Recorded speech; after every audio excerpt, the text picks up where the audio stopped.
तो आदाब, नमस्कार, गुड इवनिंग, सत श्री अकाल। एक बार फिर आप तमाम लोगों का स्वागत है क्राइम तक की कहानी के इस एपिसोड में। उम्मीद है पूरी फैमिली अच्छी होगी, अपना और अपनों का ख्याल रख रही होगी। मुझे लगता है आप में से बहुत सारे लोगों ने एक फिल्म आई थी गैंग्स ऑफ वासेपुर, 2 पार्ट में थी, शायद देखी हो। और जिन लोगों ने नहीं देखी उनको मैं एक क्लाइमेक्स सीन सिर्फ बताता हूँ। इसमें क्लाइमेक्स ये था कि जो सीन है फिल्म में, नवाजुद्दीन सिद्दीकी आखिर में एक वॉशरूम का सीन है और उसके अंदर शायद वो जो एक कैरेक्टर थे जो विलन बने थे, गोली मारनी थी। तो नवाजुद्दीन सिद्दीकी के पास जितने हथियार होते हैं उन सारों से एक के बाद एक बस गोलियां मारता जाता है। शायद किसी हिंदी फिल्म में इतनी गोली एक साथ मारने इससे पहले नहीं दिखाया गया था। बाद में तो खैर अब बहुत सारी इस तरह की फिल्में आ रही। तो वो बहुत ही अजीब सीन था। अभी जो 17 जुलाई की सुबह पटना के पारस हॉस्पिटल में हुआ, जो पोस्टमार्टम रिपोर्ट सामने आई है और जो चश्मदीदों का बयान सामने आया, लगभग वही गैंग्स ऑफ वासेपुर का क्लाइमेक्स सीन पारस हॉस्पिटल के उस सेकंड फ्लोर के रूम नंबर 209 में 17 जुलाई की सुबह 7:25 पर रिपीट किया गया। इस पोस्टमार्टम रिपोर्ट में और कितनी गोलियां लगी चंदन मिश्रा को उसको बताऊं, आई विटनेस की जुबानी आपको ये कहानी सुनाता हूं। ये सीसीटीवी तो आपको खैर याद ही होगा, हाल के वक्त की सबसे ऐसी तस्वीर है जिसको आदमी भुला भी ना पाए। ये वही 209 कई बार आपको दिखाया हूं। ये 5 शूटर सेकंड फ्लोर पर धीरे धीरे आगे बढ़ रहे हैं, सभी के हाथों में पिस्टल, तमंचा, जो भी कहिए है। और 209 में फिर एक एक करिए दाखिल होते हैं। 5 शूटर हैं और 5 पिस्टल हैं। जब ये अंदर दाखिल हुए थे तो इनको चंदन मिश्रा को ही मारना था, वही टारगेट था। लेकिन उस वक्त 209 में चंदन मिश्रा अकेले नहीं था, बल्कि उसके साथ 2 अटेंडेंट थे। एक का नाम है दुर्गेश पाठक और दूसरे का नाम है कृष्णकांत। ये दोनों उसकी तीमारदारी के लिए और देखभाल के लिए वहां मौजूद थे। जब ये शूटर अंदर घुसे तो बेड पर चंदन मिश्रा उस वक्त लेटा हुआ था। सुबह का वक्त था। डॉक्टर भी जो देखने के लिए आते हैं वो 8 के बाद आते हैं और ये 7:25 का टाइम था, तो डॉक्टर को भी नहीं आना था। और सुबह सुबह का टाइम था, तो चंदन मिश्रा लगभग सोकर ही उठा था और उसके बराबर में 2 लोग बैठे थे वहाँ पे। उनके लिए भी एक छोटा सा हॉस्पिटल में आप देखते हैं प्राइवेट वार्ड में जो है एक सोफा कम बेड टाइप होता है। तो दुर्गेश पाठक और कृष्णकांत ये दोनों उसी रूम में थे। अचानक उन्हें रूम खुलने की आवाज़ सुनाई दी। वो चौंके भी कि इस वक्त सुबह सुबह डॉक्टर तो आएंगे। फिर लगा कोई क्लीनर या कोई और आया होगा। लेकिन जब दरवाज़ा खुला और जो पहला शख्स दिखाई दिया और उस शख्स के हाथ में जब पिस्टल दिखाई दिया, दोनों समझ गए कि मामला क्या। क्योंकि जिस शख्स के वो साथ थे उस वक्त, उस शख्स का बैकग्राउंड यही था। पिस्टल से खेलना, गोलियां मारना, लोगों की जान लेना। और आज यहाँ कहानी उल्टी हो रही थी। अब उसके बाद अचानक उसके साथ बाकी के 4 लोग दाखिल होते हैं। लेकिन जो 4 आते हैं उससे पहले जो सबसे आगे था, जिसकी अब पहचान शिनाख्त तौसीफ बादशाह उर्फ तौसीफ रज़ा के तौर पर हुई, कमरे में दाखिल होते ही वो बेड पर लेटे चंदन मिश्रा को सीधे गोली मारता है, क्योंकि वो उसको जानता था। जैसी गोली मारता है, अब दुर्गेश पाठक और कृष्णकांत दोनों घबरा जाते हैं। कृष्णकांत चीखता हुआ उस रूम से हटता है। अटैच बाथरूम था और वो बाथरूम में खुद को बंद कर लेता है। अब उस कमरे में सिर्फ 2 लोग बचे, एक चंदन मिश्रा और दूसरा दुर्गेश पाठक। दुर्गेश पाठक अब क्या करे? वो उस चंदन मिश्रा के करीब से अपने आप को थोड़ी दूरी पर ले जाता ताकि गोली ना लगे, क्योंकि एक साथ 5 लोग अब कमरे में दाखिल हो गए हैं और 5 का जो तमंचा है, रिवॉल्वर या पिस्टल है, वो सीधे उस बेड की तरफ है जिस बेड पर चंदन मिश्रा लेटा हुआ है। वो किनारे जाता है, लेकिन जब तक वो जाता है इधर से दरवाजे के पास से फायरिंग हो रही है और इनमें से एक तौसीफ को छोड़कर बाकी सभी उसके पीछे और दाएं बाएं खड़े थे। तो वो सबसे फ्रंट पे था और सबसे नज़दीक से वही गोली चला रहा था। इसके बाद दुर्गेश पाठक वहाँ से हटता है, लेकिन इसी दौरान में एक गोली छिटक कर उसके पैर की उंगली में लग जाती है।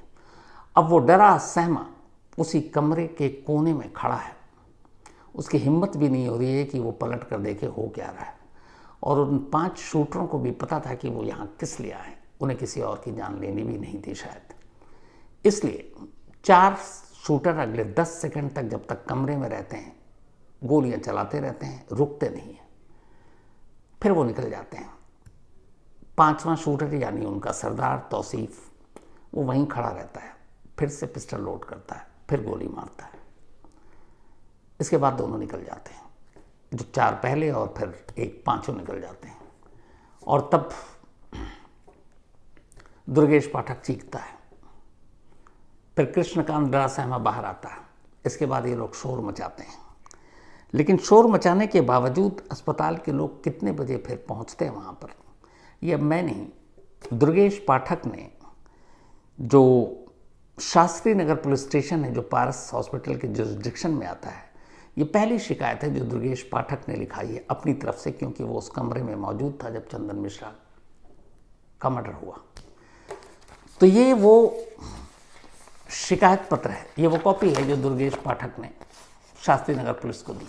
हूबहू लाइन जो उसने कंप्लेंट में लिखा है मैं आपको पढ़कर सुना रहा हूँ। सेवा में श्रीमान थाना प्रभारी महोदय, शास्त्री नगर, पटना। विषय मेरे पैर में गोली के संबंध में। महाशय, मैं दुर्गेश पाठक, पिता सुरेंद्र पाठक, ग्राम करजुआ, थाना इटाड़ी, बक्सर का रहने वाला। यानी दुर्गेश पाठक का यह करीबी था, तभी साथ में था। ऐसे वक्त में दुर्गेश पाठक और चंदन दोनों बक्सर के हैं।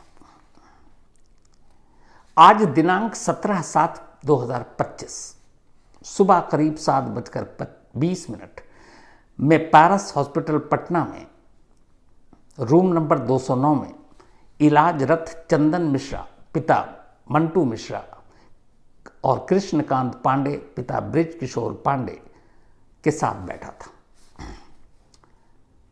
तभी 5 अपराधी हाथ में पिस्तौल लिए रूम में घुसे और चंदन मिश्रा को अंधाधुंध गोली मारने लगे, जिसमें कृष्णकांत पांडे अपनी जान बचाकर बाथरूम में भागा और मेरे दाहिने पैर के अंगूठे में गोली लगी, जिसके कारण मैं वहीं गिर गया। उसके बाद सभी अपराधी रूम से बाहर निकल गए। तब मैंने हल्ला मचाया। तब जाकर हॉस्पिटल के कर्मचारी करीब 15 मिनट बाद रूम में आए। मतलब अपराधी आते हैं, गोली मारते हैं, करीब 36 सेकंड तक रुकते हैं, चले जाते हैं। उसके बाद इस रूम में शोर मचाता है दुर्गेश पाठक जो अटेंडेंट था, और उसके शोर मचाने के बावजूद उस रूम में हॉस्पिटल के स्टाफ जो पहुंचते हैं उन्हें 15 मिनट लगता है। मैं अपराधियों के सामने आने पर उन्हें पहचान जाऊंगा।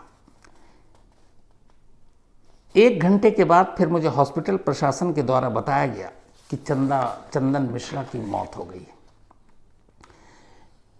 इस बारे में मेरी शिकायत पर दर्ज करें, इसके लिए मैं श्रीमान का सदा आभारी रहूंगा। आपका विश्वास पात्र दुर्गेश पाठक, पिता सुरेंद्र पाठक, ग्राम करजुआ, थाना इताशी, जिला बक्सर, और ये उसका मोबाइल नंबर है।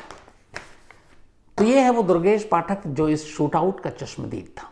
इसकी खास बात के हिसाब से ये और कृष्णकांत कमरे में मौजूद थे जब 5 शूटर कमरे में गए और अंधाधुंध गोलियां चलाई। कितनी गोली लगी ये मैं आगे बताऊंगा। और फिर निकल गए, लेकिन 15 मिनट तक हॉस्पिटल से कोई नहीं आया। इस हॉस्पिटल की लापरवाही का आलम आप ये देखिए।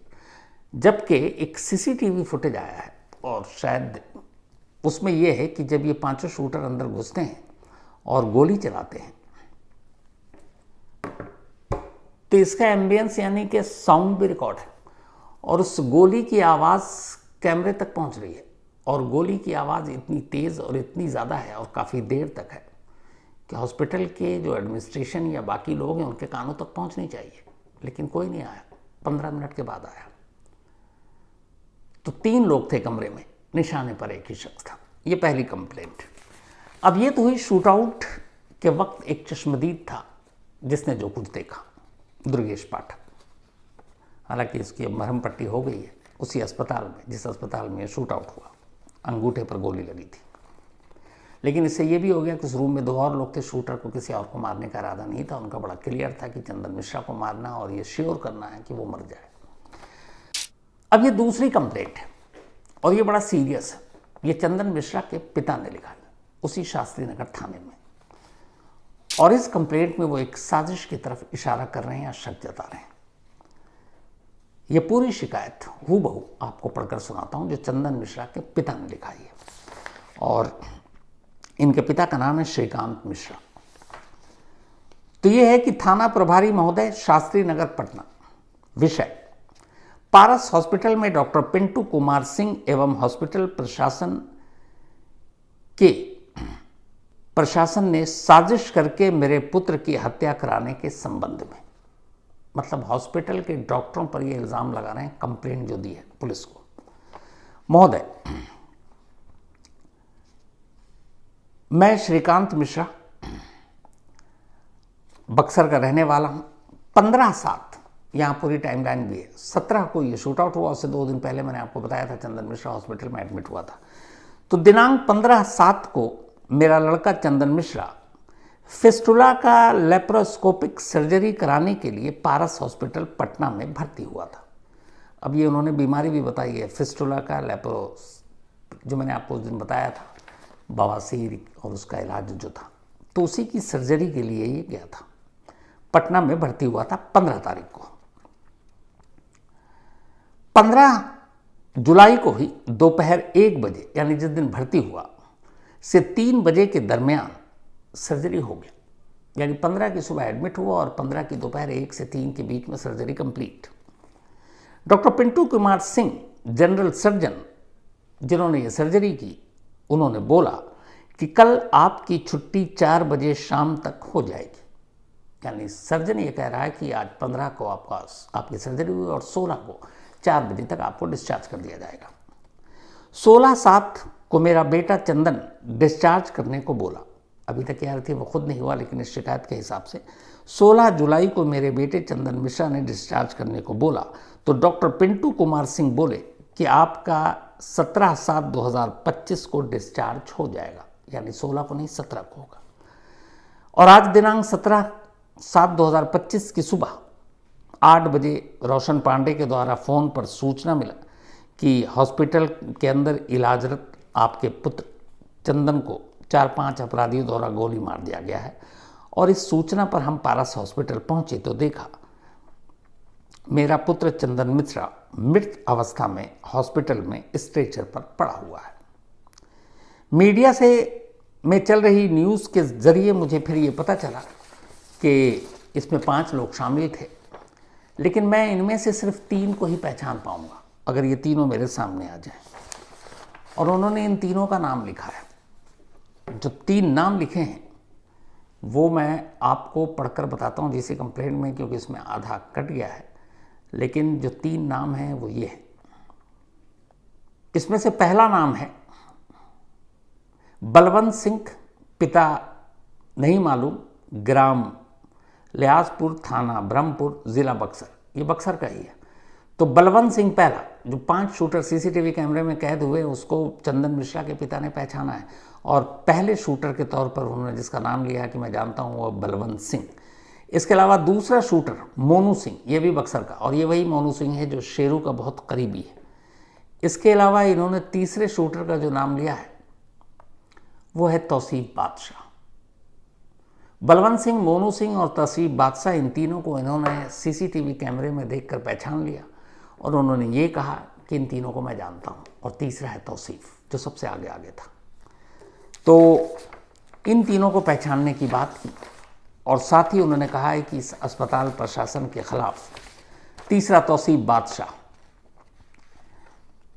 इस घटना के कराने में कौन कौन लोग शामिल हैं हम नहीं जानते हैं। हम श्रीमान से निवेदन करते हैं कि जांच कर सभी इस घटना में शामिल अपराधियों को गिरफ्तार कर कठोर कानूनी कार्रवाई की जाए और मुझे और मेरे परिवार को सुरक्षा प्रदान की जाए। इसके लिए मैं श्रीमान का सदा आभारी रहूँगा। आपका विश्वास पात्र श्रीकांत मिश्रा, बक्सर। तो ये पिता की कंप्लेंट है जो चंदन मिश्रा के पिता ने शास्त्री नगर थाने में लिखाई। और ये उस दुर्गेश पाठक की है जो आई विटनेस है इस केस का, और उसने 5 शूटर को अपनी आंखों से देखा और कहा है अपनी कंप्लेंट में भी कि उन 5 शूटर को सामने देखकर मैं पहचान लूँगा। तो ये इस केस के 2 सबसे अहम कंप्लेंट थे जिसके ज़रिए 2 चीज़ें समझ में आई। एक, उस कमरे में उस दिन 3 लोग थे, लेकिन मारना सिर्फ एक को था। एक को गलती से गोली लग गई अंगूठे में, लेकिन मामूली चोट है। दूसरा बाथरूम में अपना छुप कर जान बचाया उसने, कृष्णकांत ने। दुर्गेश पाठक इस मामले में आई विटनेस है, आगे चलकर उसकी बहुत बड़ा उसका रोल होगा जब मामला मुकदमा में जाए, कोर्ट में जाएगा और चार्जशीट दाखिल होगी। दूसरे, इनके पिता ने जिस डॉक्टर, जिस सर्जन ने ऑपरेशन किया, उसकी मिलीभगत का इल्ज़ाम लगा रहे हैं और उनका ये भी कहना है कि अगर 15 को भर्ती हो गए, 15 को सर्जरी हो गई, 16 को डिस्चार्ज होना था, तो उन्होंने फिर 17 को क्यों कहा कि डिस्चार्ज करना है, और 17 को जब डिस्चार्ज होना था शाम 4 बजे के आसपास, उससे पहले उसी दिन सुबह 5 शूटर को मौका मिला, उन्होंने गोली मार दी। अब यहाँ 2-3 चीज़ें थी। एक, उस 209 का लॉक ख़राब था। चंदन मिश्रा को उसी रूम में क्यों रखा गया जिसके दरवाजे का लॉक ख़राब था? अगर दरवाजे में लॉक होता तो शायद शूटर इतनी आसानी से नहीं अंदर दाखिल होते। तो पहली चीज़, क्या वाकई इसमें अस्पताल की मिलीभगत है, कुछ स्टाफ की मिलीभगत है? पुलिस इस कंप्लेंट के बाद इस बात की तफ्तीश कर रही है। डॉक्टर पिंटू जो है, जिनका नाम आ रहा है, जो सर्जन थे, क्या इन्होंने कोई ऐसी इन्फॉर्मेशन पास की, इसकी भी तफ्तीश हो रही है और डॉक्टर से पूछताछ भी होगी। तो ये एक नई चीज़ है। दूसरा, इस पूरे मामले में पोस्टमार्टम रिपोर्ट सामने आई।